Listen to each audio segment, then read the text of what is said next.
जादुई लहंगे का घर। दूर एक गांव में मोनिका अपनी माँ भूमिका और भाई चिंटू के साथ रहती थी। उसके पिता किसान थे। वह खेतीबाड़ी का काम करके अपने परिवार का पालन पोषण किया करते थे। एक बार वह किसी काम से शहर जा रहे थे, तभी सड़क दुर्घटना में उनकी मौत हो जाती है। अपने पिता की मौत का पूरे परिवार को बहुत सदमा लगता है और अब बच्चों के पालन पोषण की सारी जिम्मेदारी भूमिका पर आ जाती है। पहले तो कुछ दिन भूमिका जैसे तैसे अपने बच्चों का पेट भर देती है, पर उसे यह चिंता सताई जा रही थी कि बिना पैसों के कितने दिन और वह गुजारा कर पाएगी। इसी चिंता में वह काम की तलाश में घर घर भटकती है, पर उसे कोई काम देने को तैयार नहीं होता। फिर एक दिन मोनिका अपनी माँ से कहती है, माँ, मेरे दिमाग में एक विचार आया है। आप इतना अच्छा सूप बनाती हैं, क्यों ना आप एक सूप की दुकान खोल लो। मुझे यकीन है आपकी सूप की दुकान जरूर चलेगी। मोनिका के कहे अनुसार भूमिका एक सूप की दुकान खोलती है और फिर कुछ ही दिनों में उसकी दुकान ठीक ठाक चलने लगती है। अब भूमिका अपने परिवार का सही से गुजारा कर पा रही थी। भूमिका अपनी बेटी मोनिका को खूब पढ़ाना चाहती थी। मोनिका बेटा, मैं तुम्हें आगे पढ़ते हुए देखना चाहती हूँ। तुम लगातार पढ़ाई करती रहना, मैं कोई कमी नहीं छोड़ूंगी। मुझे तुमसे बहुत उम्मीदें हैं बेटा। हाँ माँ, आप बिल्कुल चिंता ना करें। मैं खूब मन लगाकर पढ़ाई करूंगी और आपका नाम भी तो रोशन करूंगी और अपने छोटे भाई को भी तो पढ़ाना है। मैं चाहती हूँ मेरी बेटी भी एक अच्छे स्कूल में पढ़े, पर मेरे पास इतने पैसे नहीं हैं। मैं कैसे अपनी बेटी को अच्छी शिक्षा दिला पाऊंगी? यह सोचते सोचते वह अपनी सूप की दुकान पर चलती जा रही थी। तभी उसकी दुकान पर एक शहर से आया हुआ आदमी सूप पीने आता है। अरे बहन जी, मेरे लिए एक बढ़िया सा गर्मा गर्म सूप बना दीजिए। भूमिका उस आदमी के लिए एक चटपटा सा सूप बनाती है। वाह बहन जी, क्या सूप बनाया है आपने, आपका बहुत बहुत धन्यवाद। उसके बाद वह आदमी भूमिका को 500 का नोट देता है।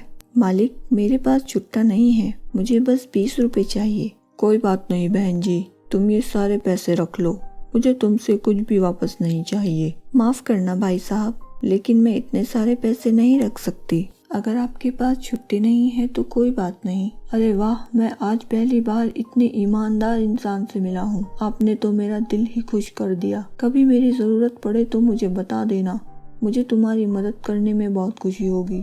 मालिक, मेरी एक बेटी है, वह एक छोटे से स्कूल में पढ़ती है। मैं उसे अच्छे से स्कूल में पढ़ाना चाहती हूँ, लेकिन मेरे पास इतने पैसे नहीं हैं। मालिक, यदि आप जानते हैं तो मुझे कोई सस्ता और अच्छा स्कूल बता दीजिए ना। अरे बहन जी, एक बहुत ही अच्छा सा स्कूल है, उसमें मुफ्त शिक्षा के फॉर्म निकले हुए हैं। मैं आपको ये फॉर्म देता हूँ, ये लो, तुम अपनी बच्ची से ये फॉर्म भरवा देना। अगर तुम्हारी बेटी टेस्ट पास कर लेती है तो उसे फ्री में एक अच्छे स्कूल में पढ़ने का मौका मिल जाएगा। यह सुनकर भूमिका बहुत खुश हो जाती है और खुशी खुशी से वह फॉर्म लेकर अपने घर जाती है। मोनिका बेटा, जल्दी यहाँ आओ। बेटा देखो, मेरे पास तुम्हारे लिए क्या है। भागी भागी मोनिका अपनी माँ के पास आती है। क्या हुआ माँ, आप मेरे लिए क्या लेकर आई हैं? बेटा, ये बहुत ही अच्छे स्कूल की स्कॉलरशिप के फॉर्म है, तुम इसे जल्दी से भर दो और अपने टेस्ट की तैयारी करो। कुछ दिनों बाद मोनिका का टेस्ट होता है और मोनिका टेस्ट में पास हो जाती है। उसके बाद मोनिका को एक बहुत ही अच्छे स्कूल में एडमिशन मिल जाता है। उस स्कूल में सभी अमीर बच्चे पढ़ने आते थे।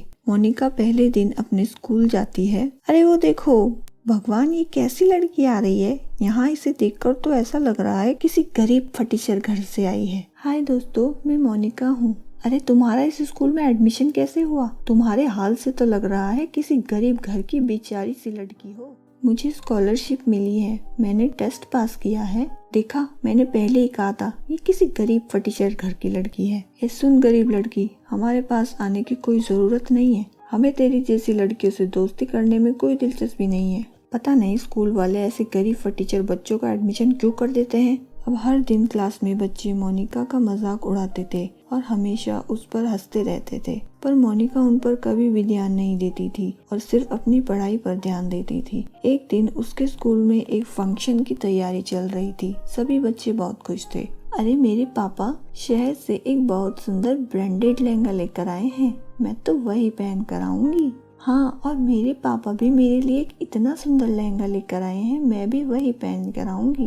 बच्चे अपने अपने कपड़ों की बातचीत कर बहुत खुश हो रहे थे कि तभी वहाँ पर मोनिका आ जाती है। अरे मोनिका, तुम क्या पहन कर आओगी कल? अरे तो इस फटी शर्ट से क्या पूछ रही है? ये तो भिखारन है। इसके स्कूल ड्रेस तो इतनी गंदी और फटी पुरानी होती है। ये कौन से नए कपड़े पहन कर आ सकती है? ये सुनकर सभी बच्चे जोर जोर से हंसने लग जाते हैं। मोनिका दुखी होकर अपने घर चली जाती है। क्या हुआ बेटा, आज इतना परेशान क्यों हो? माँ, कल मैं स्कूल नहीं जाऊंगी। क्या बात है बेटा, ऐसा क्यों कह रही हो? माँ, कल स्कूल में एक फंक्शन का सेलिब्रेशन है। सभी बच्चे अच्छे अच्छे कपड़े पहन कर आएंगे। अगर मैं अच्छे कपड़े पहन कर नहीं गई तो सभी लोग मुझ पर बहुत हंसेंगे। नहीं बेटा, तुम बिल्कुल चिंता मत करो, मैं तुम्हारे लिए बहुत ही सुंदर लहंगा सिलूंगी। नहीं माँ, आपको भी पता है ना घर का सिला हुआ लहंगा कैसा होता है। मेरा बहुत मजाक उड़ाएंगे सब। लेकिन मोनिका की माँ अपनी पुरानी साड़ी से एक लहंगा बनाने लग जाती है। रात को लहंगा सिलते सिलते उसकी उंगली कट जाती है। अरे, मेरी आवाज सुनकर तो बच्चे नींद से जाग जाएंगे। मैं एक काम करती हूँ, यहाँ से बाहर चली जाती हूँ। वह बाहर जाकर बहुत रोने लगती है। तभी वहाँ सानिया नाम की एक परी आ जाती है। अरे क्या हुआ, तुम रो क्यों रही हो? मेरी उंगली कट गई है। कल मेरी बेटी के स्कूल में एक फंक्शन है। अगर मैं अपनी बेटी के लिए एक ड्रेस तैयार नहीं कर पाई तो मेरी बेटी फंक्शन में कल क्या पहन कर जाएगी? सभी बच्चे उसका बहुत मजाक बनाएंगे। तभी सानिया परी अपनी जादू से जादुई लहंगा प्रकट करती है। ये लो, ये जादुई लहंगा है, तुम यह लहंगा अपनी बेटी को दे देना। इतना कहकर परी वहाँ से गायब हो जाती है। फिर अगले दिन, बेटा मोनिका उठो, बेटा स्कूल के लिए तुम्हें तैयार नहीं होना? नहीं माँ, मुझे स्कूल नहीं जाना। अरे बेटा, एक बार अपना लहंगा तो देख लो। लहंगे का नाम सुनते ही मोनिका फटाफट से उठ जाती है और सामने इतना सुंदर लहंगा देखकर बहुत खुश हो जाती है। अरे वाह, इतना सुंदर लहंगा, आप इसे कहाँ से लेकर आई हैं? वो सब मैं तुम्हें बाद में बताऊंगी। तुम जल्दी से अपने स्कूल के लिए तैयार हो जाओ।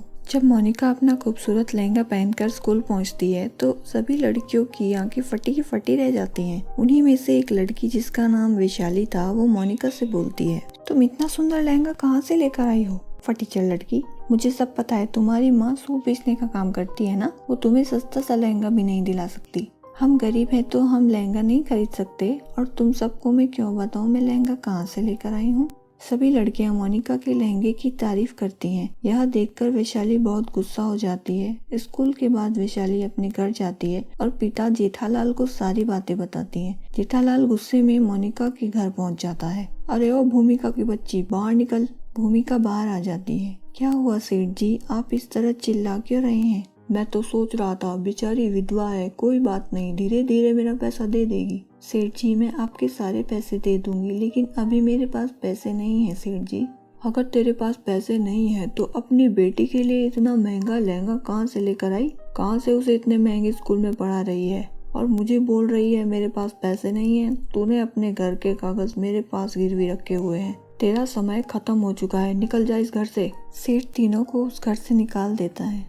माँ, अब हम कहाँ रहेंगे? तभी भूमिका को परी के जादुई लहंगे की याद आती है। बेटा, ये कोई आम लहंगा नहीं है, ये जादुई लहंगा है। तुम इस लहंगे से जो भी मांगोगी ये तुम्हें दे देगा। हे जादुई लहंगे, हमें एक घर दे दो। मोनिका के इतने कहते ही वहाँ पर जादुई लहंगे का घर प्रकट हो जाता है। ये देखकर तीनों लोग बहुत ही खुश हो जाते हैं। अब जादुई लहंगे से वह जो भी मांगते, जादुई लहंगे के घर में सब प्रकट हो जाता। अब मोनिका भी दूसरी लड़कियों की तरह अच्छे कपड़े पहनने लगी थी। अब उनका जीवन बहुत ही अच्छे से कट रहा था। तो मेरे प्यारे दोस्तों, कैसी लगी आपको मेरी कहानी? मुझे कमेंट करके जरूर बताना और हमारे चैनल को लाइक और सब्सक्राइब करना मत भूलना।